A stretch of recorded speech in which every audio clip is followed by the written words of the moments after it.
Senior journalist Kommineni Srinivasarao గారిని ఏ తప్పు చేయకపోయినప్పటికీ, ఏ తప్పు మాట మాట్లాడకపోయినప్పటికీ, కేవలం వ్యక్తిగతమైనటువంటి కక్షను హృదయంలో పెట్టుకుని చంద్రబాబు నాయుడు కూటమి ప్రభుత్వం ఒక పాత్రికేయుడన్న విషయాన్ని మరచి, 70 సంవత్సరాల వయసులో ఉండే ఒక సౌమ్యుడన్న విషయాన్ని మరచి, ఏ తప్పు మాట్లాడలేదన్న విషయాన్ని తెలిసి కూడా కేవలం సాక్షి పత్రికలో పనిచేస్తున్నాడన్న కక్షను మనసులో పెట్టుకొని ఆయన పైన ఒక తప్పుడు కేసును నమోదు చేసి హైదరాబాద్ నుంచి విజయవాడకు బలవంతంగా పోలీసుల వ్యాన్లు ఎక్కించి తీసుకొచ్చి ఒక రాత్రంతా పోలీస్ స్టేషన్లో నిర్బంధించి మరుసటి రోజు ప్రభుత్వ ఆసుపత్రిలో వైద్య పరీక్షలు అని చెప్పి కాలయాపన చేసి ఆ తర్వాత కోర్టు రిమాండ్ తీసుకుపోయి సబ్ జైలు పంపించే ప్రయత్నం చేసినారు.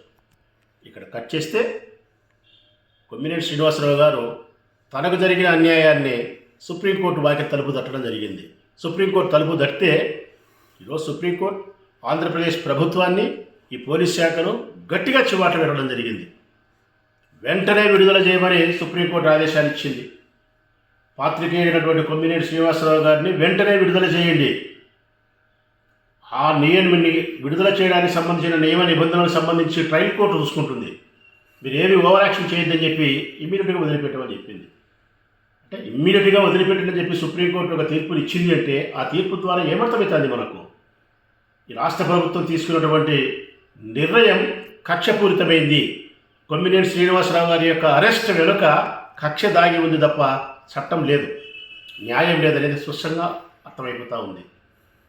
కేవలం రెడ్ బుక్ రాజ్యాంగం ద్వారానే ఈ రాష్ట్రాన్ని పరిపాలించని ప్రయత్నం చేసే ఈ కూటమి ప్రభుత్వానికి సుప్రీంకోర్టు తీర్పు చెంపపెట్టు కావాలి. భావ ప్రకటన, పత్రికా స్వేచ్ఛకు ఎంత ప్రాముఖ్యతను సుప్రీంకోర్టు ఇచ్చిందో ఈ తీర్పు ద్వారా ఈ ప్రభుత్వం అర్థం చేసుకోవాలి. ఇకనైనా ఈ రాష్ట్రంలో భావ స్వేచ్ఛకు అడ్డంగా కలిగించకూడదు, స్వేచ్ఛ ప్రకటనకు అడ్డం కలిగించకూడదు, జర్నలిజానికి అడ్డంకి కలిగించే ప్రయత్నం చేయకూడదు. అక్రమ నిర్బంధనలు, అక్రమ కేసులు, అక్రమ అరెస్టులు ఆపేయాలి. రెడ్ బుక్ రాజ్యాంగాన్ని ఇప్పటికైనా మీరు ఆపేసి అంబేద్కర్ రాజ్యాంగాన్ని అమలు చేసే ప్రయత్నం చేస్తే ఈ ప్రభుత్వానికి మర్యాద దక్కుతుందనేది నేను భావిస్తూ ఉన్నా. ఈ ప్రభుత్వం పూర్తిగా చెడిపోయింది. రెడ్ బుక్ రాజ్యాంగంతో ఈ ప్రభుత్వం పూర్తిగా, కూటమి ప్రభుత్వం చెడిపోయింది. పూర్తిగా చెడిపోయినటువంటి ఈ ప్రభుత్వం తన వ్యక్తిగతమైన రాజకీయ ప్రయోజనాలను పోలీస్ శాఖ ద్వారా చేయించుకునే ప్రయత్నం చేస్తూ ఉంది.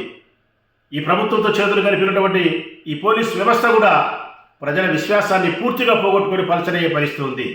దయచేసి పోలీసు వ్యవస్థకు విజ్ఞప్తి చేస్తూ ఉన్నా, చెడిపోయినటువంటి ఈ కూటమి ప్రభుత్వంతో చేతులు కలపకుండా చట్టానికి ప్రతినిధులై మీరు గౌరవప్రదమైనటువంటి ఉద్యోగ నిర్వహణ చేయాలని చెప్పి, చట్టానికి లోబడి ఉద్యోగం చేయాలని చెప్పి ఇకనైనా మీ పంతాను మార్చుకోండి.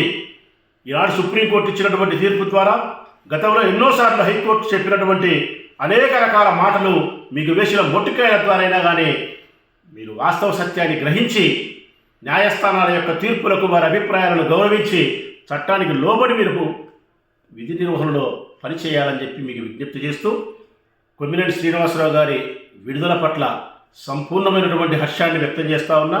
సుప్రీంకోర్టు వారు ఇచ్చిన తీర్పును మనస్ఫూర్తిగా సంతోషిస్తూ శతకోటి వందనాలను సుప్రీంకోర్టుకు తెలియజేస్తూ మరొకసారి కొమ్మినేని శ్రీనివాసరావు గారికి నా హృదయపూర్వక సంతోషకరమైనటువంటి అభినందనలు.